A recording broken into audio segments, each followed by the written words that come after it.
एक छोटे से खेत में एक जवान लड़का और उसके दादा मिट्टी खोद रहे थे। वे मिट्टी को पलट रहे थे, उसकी गांठों को तोड़ रहे थे ताकि मिट्टी उस वर्ष की बुआई के लिए अच्छे से तैयार हो सके।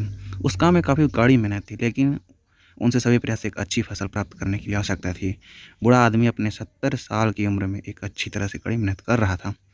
हाँ, थकान से वो काफ़ी हद तक हाफ रहा था। हर प्रहार के जोर से उसके माथे से पसीना टपकता था, लेकिन फिर भी वह शिकायत नहीं कर रहा था।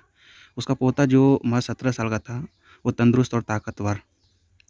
वो मिट्टी को पलटने और गांठों को तोड़ने में लगती मेहनत और ताकत के लिए कोसता। फिर वहाँ खड़े होकर वह हाँफता और थोड़ी देर के लिए रुक जाता। थोड़ा आराम करने के बाद एक बार फिर से काम शुरू करने से पहले शिकायत करता। थोड़ी देर बाद युवा पोता देखता है कि उसके दादाजी ने जितना काम कर ज़मीन को तैयार किया, वो खुद ने की तैयार की ज़मीन में बहुत ज़्यादा है। दादाजी, जब आप इतने बूढ़े हो फिर भी आप मुझसे इतना अधिक काम कैसे किया? पोता अपने अपने दादा से पूछता है। दादाजी ने उसे जो जवाब दिया उसकी उसे उम्मीद नहीं थी। जब हम किसी काम को मुश्किल मानते हैं और उसके बारे में ज़्यादा सोचते हैं तो सच में मुश्किल हो जाता है, और हम बिना सोचे जब उसे करते हैं और करते ही रहते हैं तो वो आसान हो जाता है। पोता थोड़ा अचंभित हो जाता है, इसलिए दादाजी अपनी बात जारी रखते हैं। जब हम अपना समय पर ये सोचने बिताते हैं कि कोई काम कितना कठिन है और अभी कितना सारा बाकी है, तब हमारा मन बहाने बनाने लगता है।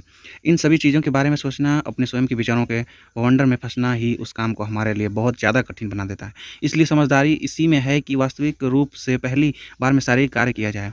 जब आप तय किए काम के बारे में ज़्यादा सोचते हैं और अपने दिमाग को नकारात्मक विचारों पर ध्यान केंद्रित करते हैं कि अनुमति देते हैं, तो आपकी गति उस काम को करने के लिए अपने आप धीमी हो जाती है। अगर आपको किसी भी काम के दौरान सकारात्मक बनाए रखना चाहते हैं, तो उसको तुरंत उस काम में शुरू करना चाहिए। और अगर देखना और सोचना है, तो जितना जितना आप आगे बढ़े, यानी कि जितना काम आपने अच्छे से ख़त्म कर लिया है, उसे देखें ना कि जो बाकी है उसे, उसके बारे में विचार करें। ऐसा करने से एक सुखद और सकारात्मक एहसास आपको उस काम को लगातार करने की ऊर्जा देती है।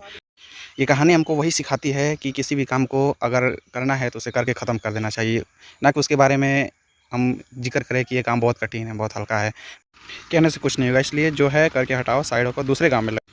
अगर ये कहानी अच्छी लगी हो तो इसे लाइक कीजिए, और ऐसे ही मज़ेदार कहानी सुनने के लिए हमारे चैनल को सब्सक्राइब कीजिए।